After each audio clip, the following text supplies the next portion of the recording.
So if you're having a product on Shopify on your store, whether that's a dropshipping product or you ordered them in bulk or it's your own invention or it's just, I don't know, you just use Shopify as a platform to fulfill your products or to fulfill your sales process, right? To have a platform where people can come and people can click the add to cart button, where they can put it in the cart, where they can check out, and everything else is automated. You can receive the payments, and it does all those things for you, which Shopify is for. And that's I also believe that's a very cool thing that it's there. So much better than WordPress. I remember when I started 4 or 5 years ago selling physical products, and I went on WordPress and I tried to set the whole thing up on a WordPress site, and it was so hard. It's ridiculous how much work goes into that. And Shopify just makes it so easy to have a platform to sell your product. The problem is, what if you put all the work in and your product doesn't sell, right?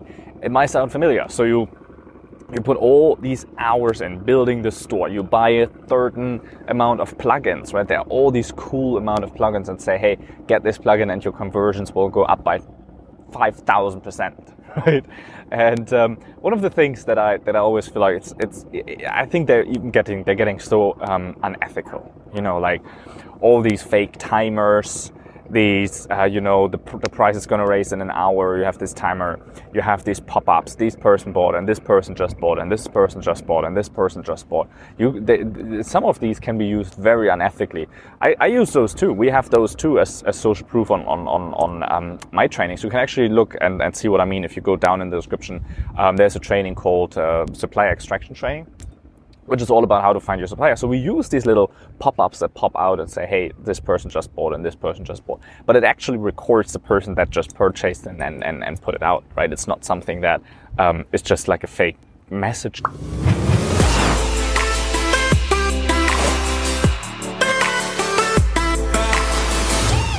There are all these, great deal, or there are so many unethical tools, and so we're all getting into buying all of these plugins and seeing, hey, this could increase our conversion rate, and this could make more sales, and this could make more sales. So we're buying all of these things, and we're spending hours and weeks to perfect our Shopify store. I know one guy, he's working on his store for 3 months, and then he had to store up for a month, and nothing happened, and he shut it down because he didn't want to bear the Shopify fee that comes up for the plugins and for Shopify every month.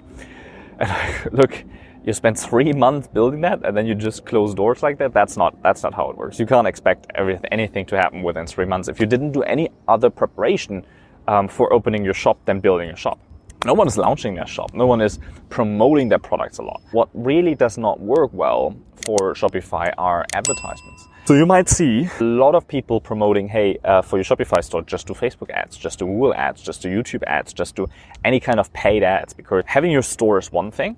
Getting people to come to your store and buy those to get traffic is difficult, right? How do you get people to come to your shop? Just because you put it out there to the internet doesn't mean people are automatically going to find it and people are automatically going to come and buy, right? And this applies for any product. It doesn't matter if these are dropshipping products. It doesn't matter if these are bulk orders. It doesn't matter if you have any of these. If you have your shop, people will not just come and buy. You have to promote it. And so what people do, I don't know why everyone's doing it, but maybe it's just me. Maybe it's just I couldn't make it work. But in these 4 years that I'm in e-commerce, I could not make paid ads work for products that have such small margins like dropshipping products. Okay, I was not able to make it work. You could consider it, I made it work when you calculate kind of the lifetime value of the customer, right? So you put, let's say you spend $1,000 in ads, right? Some people come in and you recoup $200 from that because some people bought, right? The profit margins that you have, even if you recoup $1,000 in ad spend from revenue, because of all your other costs, you might have done $200 on those, right? So what do you do with those $200, right? And then you have the same customer that you follow up with, and the same customer after a month or after 3 months or after a year comes back, and over the course of 12 months you make your money back. Great. The problem with that is if you have to wait 12 months to make your $1,000 profit back until you can spend it again in ads, that's not that you took any money out of here, but if you want to spend $1,000 a month, now it's $12,000 a year that you have to spend up front just to keep cash flowing, right? So I was never able to make paid ads work for any kind of dropshipping products or other e-commerce products that are up there within the same sales cycle. So my goal always is, hey, I have my credit card, I put out my money, I put out the money in ads, and within the same sales cycle, within the same billing cycle of that credit card, I want to have my money back. And that's the profit that I want to have. And I see so many people online here on YouTube say, hey, we did a 500% return on ad spend for our Shopify store. First of all, be very careful who you listen to, and be very careful on what time frame the screenshots and the proof and the percentages count for. Because when you start your ads and you have a very, very small budget, it's very easy to get a 100%, 200%, 500% return on ad spend initially. But this all changes because after some time, the algorithm picked out the best people, and then it kind of broadens, right? If you have like a really hot audience, if you have a really hot audience that knows you, if you have someone who's influencing people already, who has a platform, who is getting out content, and that person sends an ad to all of the people that subscribe to the channel, well, the ad spend is so much lower that they have to do for each subscriber than you have to do, for example, to someone that doesn't know you, that doesn't know your channel, that comes cold off advertisement. This is a whole different level. So be careful who you listen to, and then you start your ads and you're like, okay, I just had a 20% return on ad spend. Okay, like how can we get that to 30 and to 40 and to 50? And you start tweaking the ad copies, you start tweaking your pages. That leads me to the next point. The reason that this doesn't work is because the margins are way too small. I'm selling digital products, right? So I'm advertising right now a digital training on how to find your suppliers. The same training you can find down in the description below. That training, we do around 120% return on ad spend on a $5,000 a month budget. So it's a very small budget, it's a very targeted audience. I have my own channel, I have retargeting people that watch my channel. This is digital, so we can keep 100% of that money. Plus then we go into the follow-up and sell our higher paid trainings or our high ticket offers. But if you're selling your e-commerce product and your Shopify product, this just doesn't work out. If I'm selling a $27 digital product and I can make 100% back, and that's all profit because it's digital. But now if you have a physical product, you have a $27 product, and you get to keep $3 of it or $5 from it. How do you compete? How do you compete in the ad space with all of the people that are selling digital things, right? Because those people are so much more likely to spend a lot more money, and that they can spend a lot more money on ads because they get it right back. That Facebook and Google and YouTube, they give weight to those people, and they don't even care about your ads. They don't even care that you're there. They have so many other opportunities to get people into their platform to sell ads. So what do you do instead if ads don't work for your Shopify store, if ads don't work for your dropshipping business? What can you do, right? And there are a few other things that you can do. And actually, here's a video up there. It's all about how do you make sales on Amazon work if they don't sell. So what you can do now, there's actually two things. For Shopify, the one thing that I see throughout all of these stores is that the sales pages are pretty bad. Okay, just because you have your product there with a description doesn't mean it's a great sales page. Just because you have all of those plugins and price doubles in an hour and this person just bought and only 3 in stock, just because you have those things there does not mean that your product's going to fly off the shelf. The people that land on your page are actually going to purchase. Okay, there's no guarantee for that, especially if your sales page is as bad. Have a look at the sales page I have below in the video here for the supplier extraction training. You will see that sales page is so optimized. There's a long sales letter that is written with a lot of tweaking and testing and copywriting skills behind that. There's social proof of people that went through the training, that left comments on the training, that left comments on the Facebook page and commented feedback that after they've went through the training.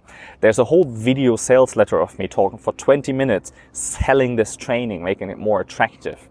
There are bonuses that come with the training that are worth more than the actual training itself, because other people are selling those bonuses for more money than this training is worth.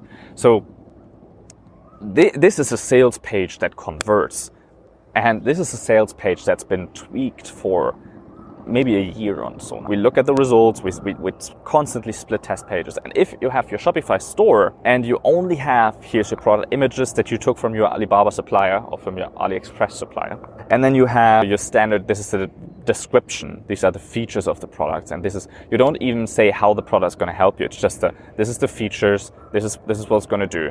Most of the Shopify pages and sales pages are horribly bad. You got to start somewhere, and you got to put something out, and it's not easy. But that's the first thing. Your pages are pretty bad. So there's a way to make up for that. If you are not skilled with copywriting, if you're not skilled with creating a great sales message and creating a great offer and adding bonuses to it to make it more attractive, if you don't have that skill, then you have to work with someone that has that skill. What do I mean by that? By that I mean, if you are not good at selling your product on your site, because I think what we always forget with Shopify is that we're actually selling to human, and human, need to be sold to in a certain way. So if you're not good to sell to people, to talk to people, to deal with people, to get your products into the hands of people, let someone else do it. What I mean by that is that you can have an affiliate, that you can go out there and give your products to other YouTubers that are just starting out. Start with a very, very small one so you don't have to pay a lot of money for that. You gather a list of all these micro-influencers, of all these people that are just starting out in your niche. First of all, you have to know your niche for that. And you have to know, hey, who's my actual buyer? Who's the person that comes to my store? And we're going to make a video about that another time on how to find out who's your buyer. So make sure to subscribe to this channel so you don't miss that, because this is a crucial thing, and this is the very first step in selling your products, finding out who's the actual customer. And a lot of people get that wrong. But cycling back to how to get your sales going, stop your ads. Okay, this is not what's going to work here. The only way that I will leave the ads on is retargeting. So people that come from somewhere to your shop, that did some actions on your store, that added products to the cart, or that bought your product, or that visited your site, at least you build a lookalike audience, a retargeting audience that have been on your page, that get those ads again and again and again. You know these ads when you look at a product online, and then you check something else on your phone, and you see the same product that you looked at on your phone because someone is placing smart ads, and these are retargeting ads, right? Or remarketing ads for Google. This is really what this is what I will leave on, because they are actually pretty cheap. Because the audience size isn't great, and it's very specific people that Google or Facebook already know, right? So those I will leave on. Everything else, cut them out and go contact some influencers, because there are people, and I'm talking people. I don't like Instagram or Facebook so much, because those messages, if they put out a message, it disappears. What I like is blog posts and YouTube channels, because those two things, the blog post and the YouTube video, they stay there forever. So what two of the things that you can do. One of the things is that you take your product, that you order products as a sample, your samples that you have from your supplier. And by the way, if you want to know how to get cheap samples, here's a video. You take those samples and send them out to influencers that you approach and say, hey, would you like to make a review about my product? And if you're afraid, like, oh, what if the person is saying something bad about my product? Well, probably you have the wrong product. Probably you didn't make your due diligence and found a good product with a good quality. So go first off, have a good product, and then go contact all of those micro-influencers. Micro-influencers meaning they have a very small site, they have a very small following, they have a very small, channel. Go to those people first that are in your target market. So if you're selling a product that is geared to moms, go to those. If you're selling a product that's geared towards athletes, go to channels that speak about sports and athletics and healthy nutrition and all of that kind of stuff. And then you offer your product and you say, hey, would you like to make a review about my product? And that's one thing, to get your product into the hands of these people, because in the video, the people are already going to be talking about your product and selling your product. Selling doesn't have to be, used car salesman kind of sales pressure kind of sales, right? Selling could just be showing the benefits of the product in a video or in a blog post. And if you get someone to review it for you, well, they already do the selling for you that you are not good at on the page. So if those people if those influencers send traffic to your page, well, that is where the people can check out. They only get there to check out, right? And that's where the urgency comes in place, and where you're, hey, only 3 left in stock, and all that kind of social pop-ups and all that stuff comes in place that helps you, right? But if your sales message isn't good on your shop, then those things are useless anyway, right? So go to those people. ask those influencers. Not everyone's going to do it, but if you get to the small ones, they're very happy to start with that because they need content as well, right? It's very hard to find new content ideas all the time. That's the first thing. The second thing is that you can approach different influencers and say, hey, you can sponsor their videos where you pay them, or you can say, hey, you get a commission. Why don't you take the link to my product and you put it below your existing videos, and everyone who comes through the link and checks out with your coupon code, you get a commission from that. So you can track who is actually coming through from each influencer because they have a unique coupon code. You give your product away for a little bit of a discount to those people. You just have it have them put it in the description of all of their videos where they offer, hey, get your 10% off with this code from. They can put that under existing videos. It's a very quick way to do that. They can sell your product. They can generate traffic for you that you don't have to pay for initially. You only pay for this traffic if they make a sale based on the commission. Or you find influencers that are so small that are sending you 5 people a day. But if you have 10 or 15 those influencers, this adds up. And the people that they send you are very, very targeted. This is a very hot people. They only come to your page because they want to buy your product. So I hope this video was helpful. Stop wasting your money on ads if you're selling dropshipping products. That's kind of the strategy that I use. If you need help with that, if you need coaching with that, if you want me to set it up for you or my team to set it up for you, head over in the description. There's a link. There's my email address. Just shoot me an email and we jump on a call and we see what's the best solution for you. If either my team should do it for you or we should go into a consulting session and I teach you how you can do it yourself.